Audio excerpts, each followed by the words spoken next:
Yo, yo, yo, what's up, Fraggle Rock? I got my boy, Fraggle Gobo, and I'm the wiener, ready to do a matchup against each other in what I like to call matchup number 2. Deuce. Anyways, we got ourselves a pretty good one here. Fraggle Gobo rolling at 2-1. Unfortunately, having it tough last week. Against the teams that he's played and everything like that. It's should be interesting. I'm the wiener, having an up and down year, standing at 1-2. But I gotta believe that anything's possible and anything can happen. Fraggle Gobo, man, you've been hit hard with injuries, and then you also got bye weeks coming up here too. Yeah, I don't know. Fortunately, Charles comes back in and you're okay, and because you still got a stack load of running backs, man. And, I wouldn't be surprised if you wanted to try and make a trade with one of your top running backs, too. I know that there's some teams in the league that might want to do that. But anyways, Gobo versus I'm the wiener. ESPN has it ranked where Gobo is going to win by a pretty big margin, 108 to 84. I'd say that would be pretty accurate, but I'm going to say no mas. Not going to happen. Gobo's got Kirk Cousins, LaShawn McCoy, and Le'Veon Bell. Kirk Cousins has been having a strong start to the beginning of the year.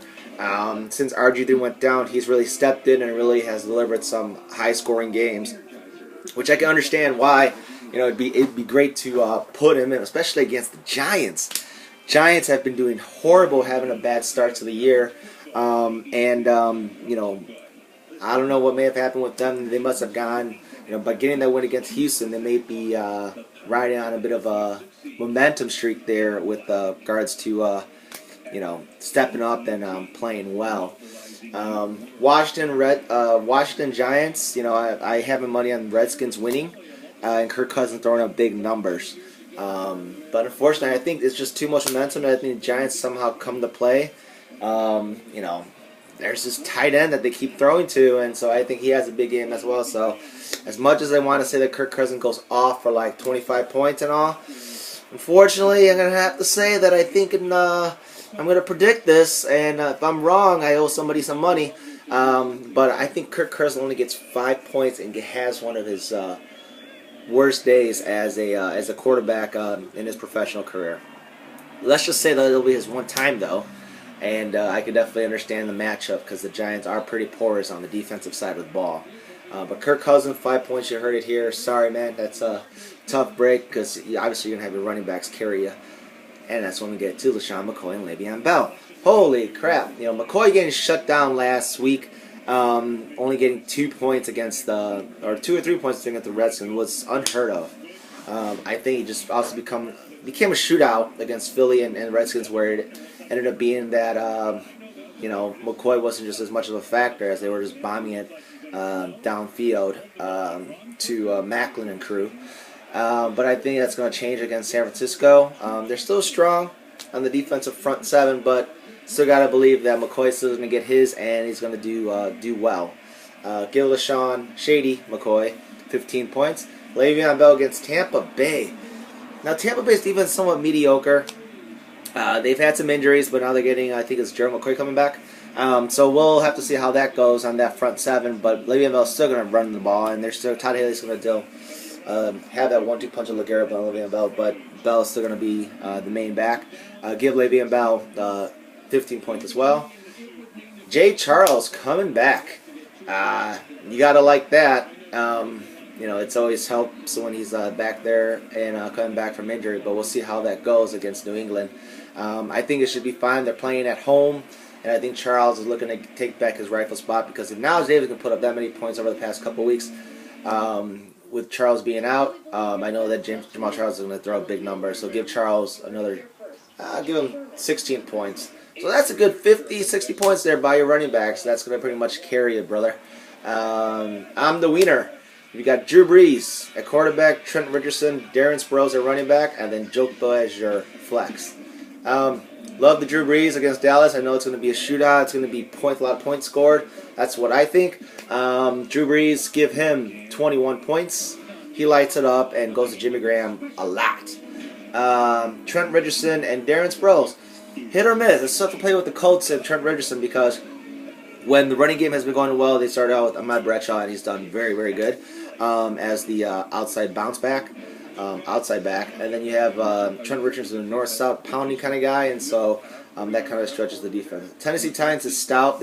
They're tough against the defense, against the run, and I know that we'll have a little bit of our hands full. That's why I think it's going to be mostly a passing game tomorrow, but we'll have to see how that goes. But Trent Richardson, give him 8 points, and then Darren Sproles against San Francisco. I think they're going to use him in a lot of different packages, a lot of screen passes. Not going to have the number of big plays as he's had in the past, but I got to believe that he'll still put up numbers, give him 12 points. Joke Bell.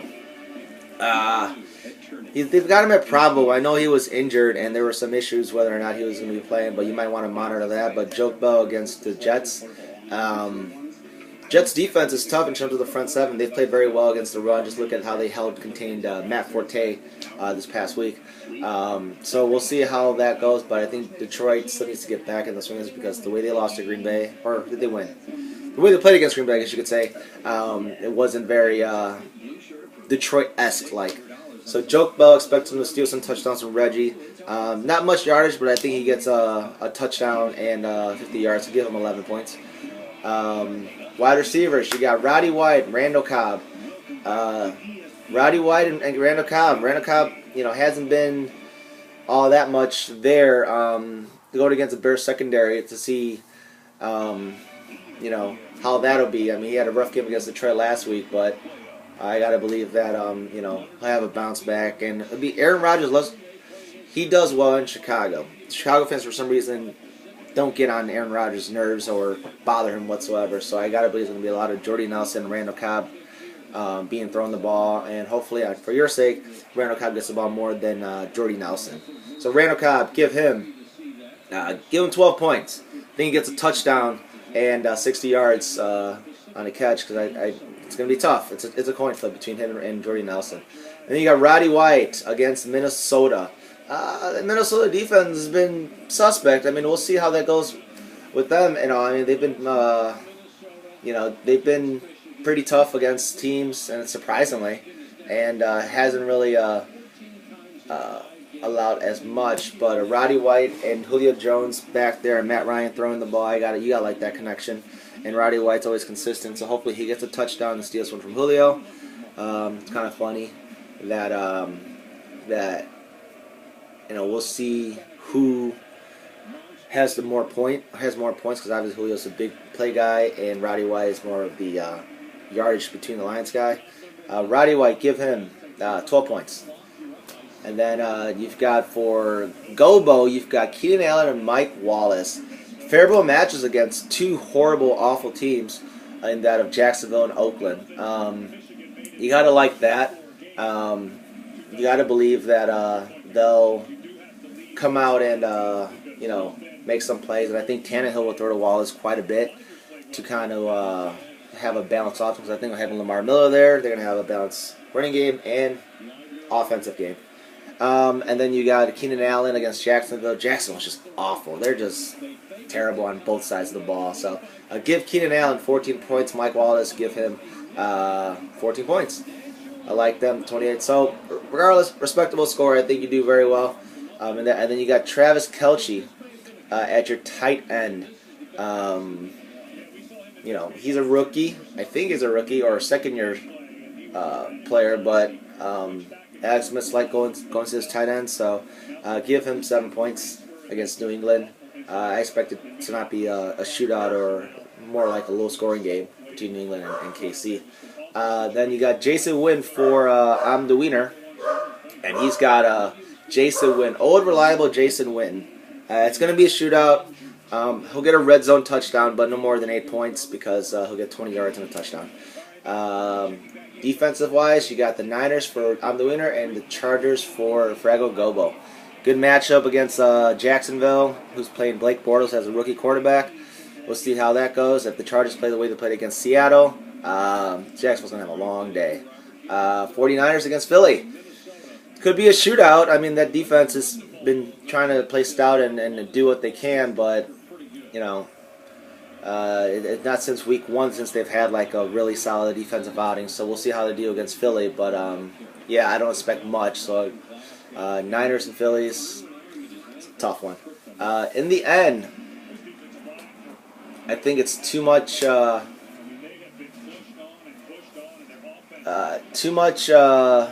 go ball, I'm going to have to say, because of his running backs that carry him all the way through despite his poor quarterback play that he may get from Kirk Cousins, in my estimations.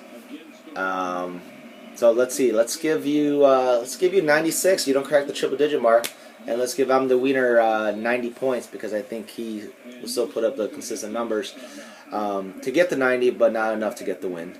You guys have a great weekend. I'll talk to you guys later. See ya. Bye.